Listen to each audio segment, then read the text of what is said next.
to see other people encounter your work and what their experience is. And you sort of learn, oh, if I do this, people feel this way. If I do this, people feel that way. And you do it with other work too. You see people your age who care about writing and storytelling encountering work. So that's helpful. It is hard to workshop a large piece because, for example, what I was forced to do was bring in only 20 pages of one braid at a time.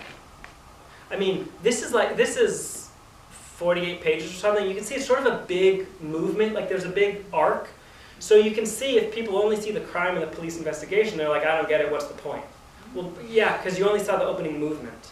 So there are certain sort of structures to the workshop, which makes sense because not everyone can bring in 48 pages every week, but are tough. And I got all sorts of advice, some of which was really helpful, and some of which was terrible, and I promptly ignored. I mean, there are people who said, you're like, just focus on Willie and ignore the lawyers. There are people who said, just focus on the lawyers, ignore Willie. There are people who thought I should tell it in the first person. There are all sorts of things that I did not pursue, but there were also parts that were really helpful. Maybe at this point I should disclose that Benjamin and I went to the same MFA program in North Carolina. And we didn't overlap there, but it turns out we went to the same program. But I did have 3 classes with Phil Jarrah. He's great. Yeah, he was great. He taught a book-length narrative class. That's what this was. You took this Yes. That's great. That's it. It's a 2-semester course, Yeah. and I've had like 3 of the people in that class with me published since then. And so that was a workshop specifically structured for, this started in like a creative nonfiction workshop, but the book-length workshop is specifically structured toward people working on larger pieces. So you know going in you're only getting bits, but the same sort of strictures apply, which is they can only read so much. And but you said an outline in advance. Did you have to provide an outline to the class? We did a kind of outline. But another thing that I can say is that I was not in journalism school. I was in a master's program for creative writing. And so what that meant was, and people pursue that degree and becoming a writer for all sorts of different reasons. By luck of the draw, many of my peers when I were there, some of whom were really talented and I had great relationships with, many of them were writing personal essays. And I have nothing against the personal essay form at all. I love personal essays. But you can see the kind of trickiness of, like, aesthetically, there's such a gulf, there's such a difference between a personal essay and something like this. And so it presented an added challenge for sort of the workshop. That's nobody's fault. That's not criticism at all. It's just the fact that there are so many different kinds of creative minds in the room that sometimes you feel a little bit of this happen. Mm-hmm. Well, if there are nonfiction writers in the class who subscribe to the idea that you can be true to the essence of the story. You can, if you had 2 characters in real life, but you can really accomplish what those 2 characters did with one composite character and just combine them into a person that didn't really exist. But it's true to the essence of the story. But that's not what you're about. But I imagine in the workshop you may have gotten recommendations to say, why don't you just combine a bunch of these costs? Yeah. Yeah, I mean, again, I mean, there's a sort of whole continuum of ethical views, right, in nonfiction of this needs to be, everything needs to be factual, newspaper reported 100%, you don't touch anything, needs to be fact-checked, everything. And then on the end of the continuum is sort of, this is art. What is truth? And then there are people in the continuum. I think that there's a kind of responsible section of that continuum that I'm willing to, different people will draw their lines differently, but if they're acting in good faith to get things right, I think that different people might make different judgment calls. I'm not particularly willing, I'm not very tolerant of the what is truth perspective in art or politics. So,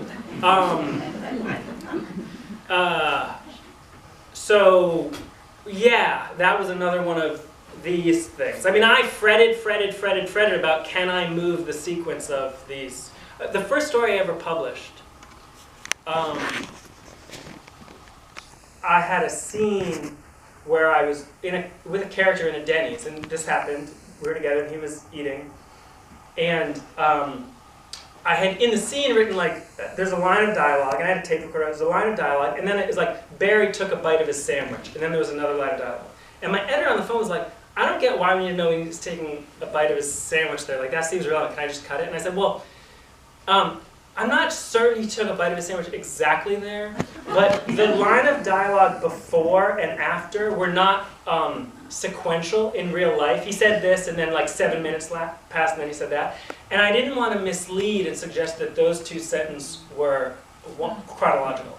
And my editor laughed at me on the phone and said, Benjamin, you're fine. Put this one ethically, if it helps you sleep at night, put this one on me, the editor, you're fine.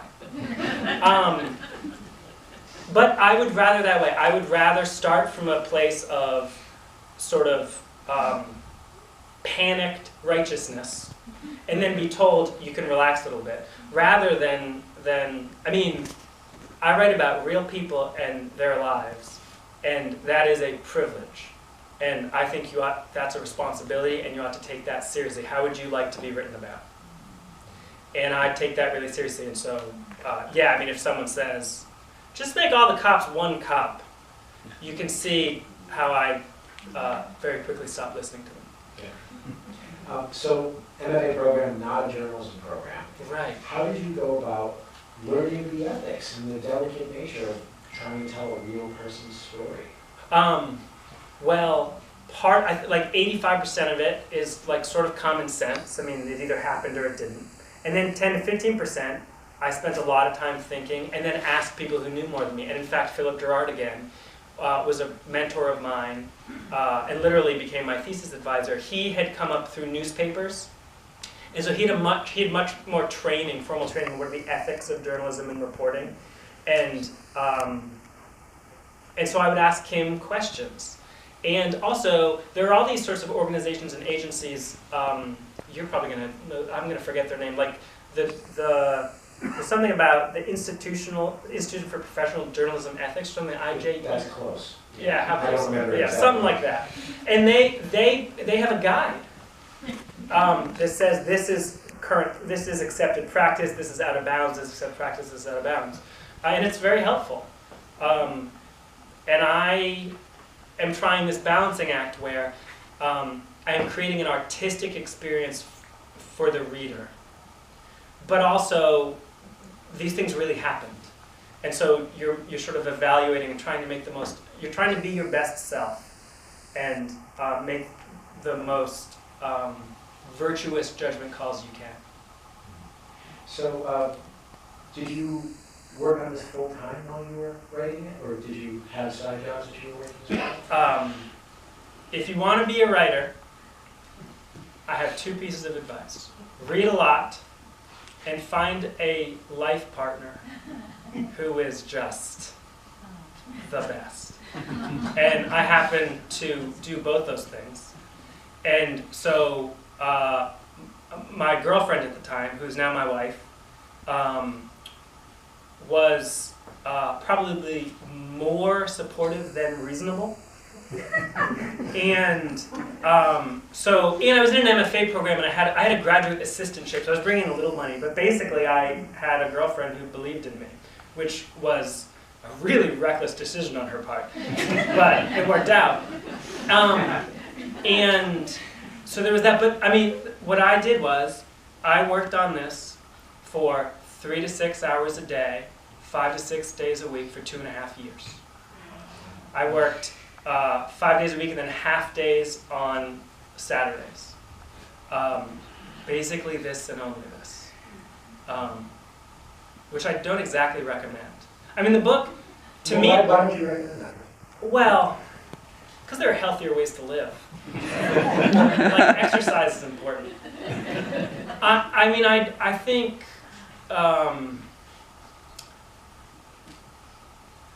not to keep going back to Philip Gerard, but he said that every book's important, but your first book, every book is hard, but the first book is the hardest because you have to learn how to write a book. And for every book, you have to learn how to write this book. But for the first one, you have to learn how to write this book and how to write a book. And I think it required from me a real deep dig to develop the skills to be able to write a story like this. On day one, I was not fully equipped, and I had to develop a skill set. And for me, the only way to do that was almost maniacal single-mindedness. For the next one, I hope I can also, like, I don't know, be a little more, I hope I can maintain the same kind of artistic integrity, but also not be so desperate and panicked all the time.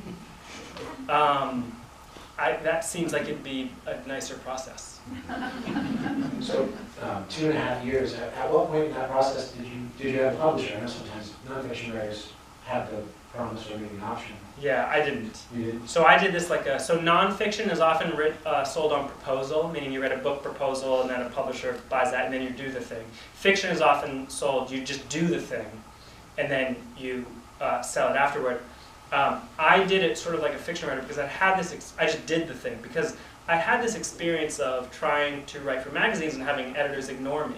And I thought, if I can't get an editor to believe I can write a 20-page story, there's no way I'm going to get an editor to believe I can write a 24-year-old saga about race, class, law, gender, religion, and politics. So let's just show them. Let's just do it so that nobody can say, can this guy do this? The answer will be right in front of them. And honestly, as a kind of side thing, I don't know if I can do this. So let's see. So I did the whole thing, basically. I mean, in those 2.5 years, I wrote about 75 to 80% of the book. For those of you who've read it, basically when the Innocence Inquiry Commission accepts Willie's case, when the braids converge, about 1.5 years out, I thought, I think if I can get to that point on my murder board, that crazy timeline, if I can get to the point where the braids converge, that'll be my thesis. The story will be clear. And then I can explain what's coming. And like 1.5 years later, I got there. I got to that place, and so I defended my thesis. I showed it to an agent. I signed with an agent about a week before graduation, and probably like a month later, we sold to Little Brown, the publisher. And then because that was about 80%, I had to finish the book. But I had sort of shown that I could do the heavy lifting. And I knew if I could get through that 80%, I could do the final 20. So I want to open up to the audience in a moment, but final question for me for now. What are you working on now?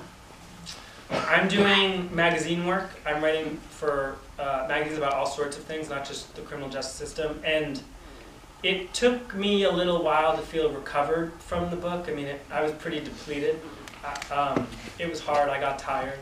So I'm just in the past sort of few months feeling ready for another one. So I'm writing magazine stories, and I'm on the prowl for my next book project, which hopefully will have nothing to do with the criminal justice system.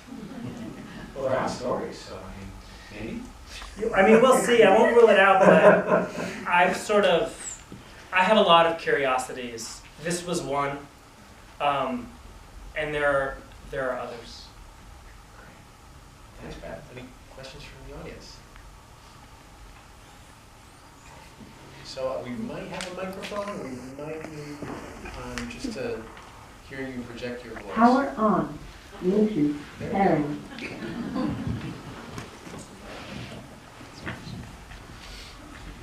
I'm sitting here with fellow book club people who have read your book, and we all rooted for Chris. We loved Chris. Yeah. One of the things that was curious to me in your opening was how you decided where to start. And at one point you discussed maybe starting without knowing that Willie was innocent. Yet your title makes that pretty clear. Yeah. At what point was the title chosen, and how much influence did your editor have on your content, and not so much the structure, but the content? So, not just in the title, but I mean, it became clear to me that if this was going to be a book, that it was going to have a front cover and a back cover and a title, and that the fact that this was a wrongful conviction and an exoneration was going to appear in those places. And so in some ways, the ending was going to be given away. I sort of walked in knowing that. I also felt, and back to advice that I got that I ignored, was there was this, I had this classmate, who I won't name, but who just insisted for a year and a half that there was no point to what I was doing because you know the ending, you could just Google it. So why are you doing this? People, no one read, you could just find out the answer. And I finally said, people went to see Titanic.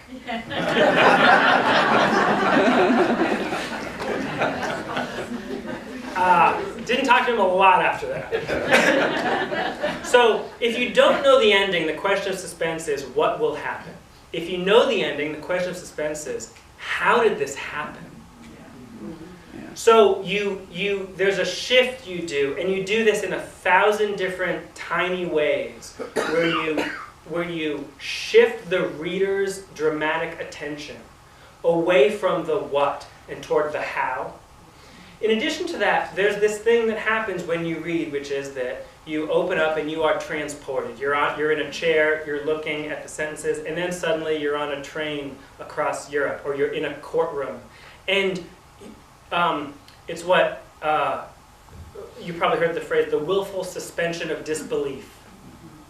So even if you know that someone either dies or survives or is exonerated or not, when you're in the story, if the writer, the storyteller can do a good, because this works in film too, if the storyteller can make it gripping enough, dramatic enough, vivid enough, real enough, then the stakes feel real, even if there's a portion of your rational brain that knows he gets freed, right? He must get freed. I mean, I bought this thinking it was an exoneration.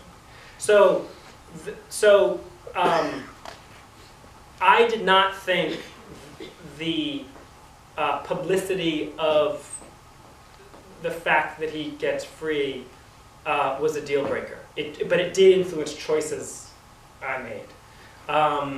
In terms of how much influence an editor has, depends on the attitudes and philosophies of the editor and writer involved. I had a good experience editing the book. The structure, I mean, it's the book I wanted to write. The structure is the structure. There are times when he wanted to trim. I mean, there's a version of this book that was longer. He wanted to trim, or there was information maybe that appeared in chapter 7, and he thought, you know, this would be useful for, I think readers should know this sooner. Or, can you dig more for what kind of person? We get a little bit about Chris Moon, but like, what was it like in, I mean, I remember Chris